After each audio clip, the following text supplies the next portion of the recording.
We're still not sure what's happening with this collective bargaining agreement. It feels like it's sort of top end with the criticism. The high-ranking guys, the guys making all the money, are the ones who are critical of this. And DeMaurice Smith heads up the NFL Players Association. He's at the Combine, and he just met with the media talking about the 17-game schedule. I think that no player would want to play an extra game.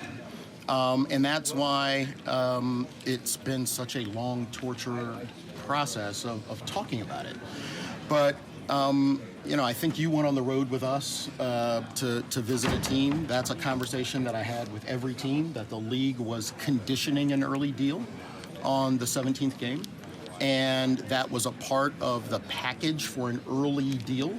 Remember, all of this conversation is about an early deal, and a deal that gets done before expiration. And that was a critical term for the players. And for the players who have, don't want to do 17 under any reason, those players will vote their conscience. I'm really surprised that he said these players don't want to play a 17th game. Like, the language of that.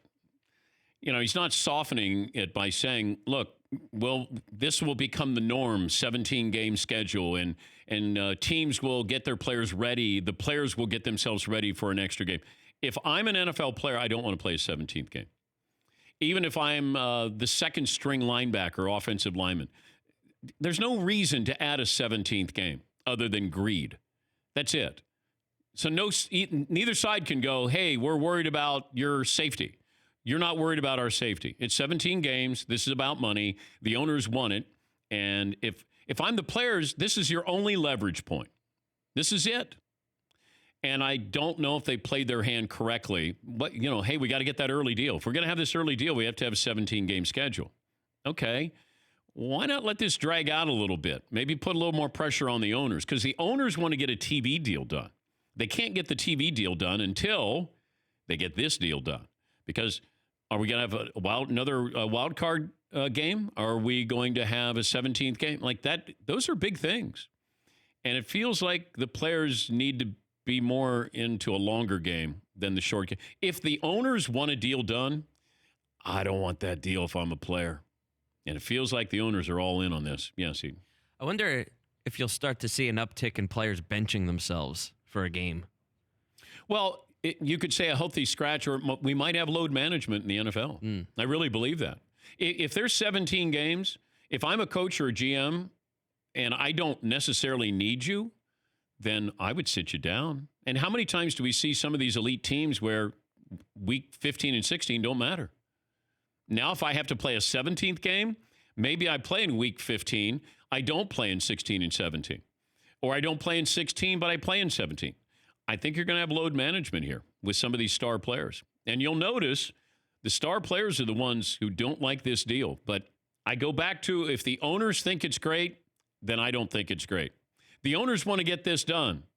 I don't want to get this done. Yeah, Pauline. But the owners are sitting back there thinking, fine, pass on the 17th game. We'll go back to the current system where you guys get 47% of the share and you won't go to 48, and it'll be status quo. And we'll just add the playoff game and get a whole bunch more money for that. And most of you players will not share in that playoff game, just the ones who make the playoffs. The only way you're going to get change here is if you call somebody's bluff. That's all. If the owners call the player's bluff or vice versa, but the 17 game, there's no need for it. You want to add the wild card. Add 2 more wild card teams. I've been a big proponent of that. But the 17-game schedule, there's no need for it. Nobody was calling for it. It's just the owners who say, hey, if you want more money, you got to play an extra game. So that dispels the myth that either side cares about their health. Now, post-career, all right, the owners care about our health post-career. Players care about their health post-career. When they play, nobody cares about anybody's health. I mean, you want your star players to stay healthy, but that's about it. For more Dan Patrick Show, tune into Audience Channel 239 on DirecTV. Stream for free on BR Live or download the Dan Patrick Show app.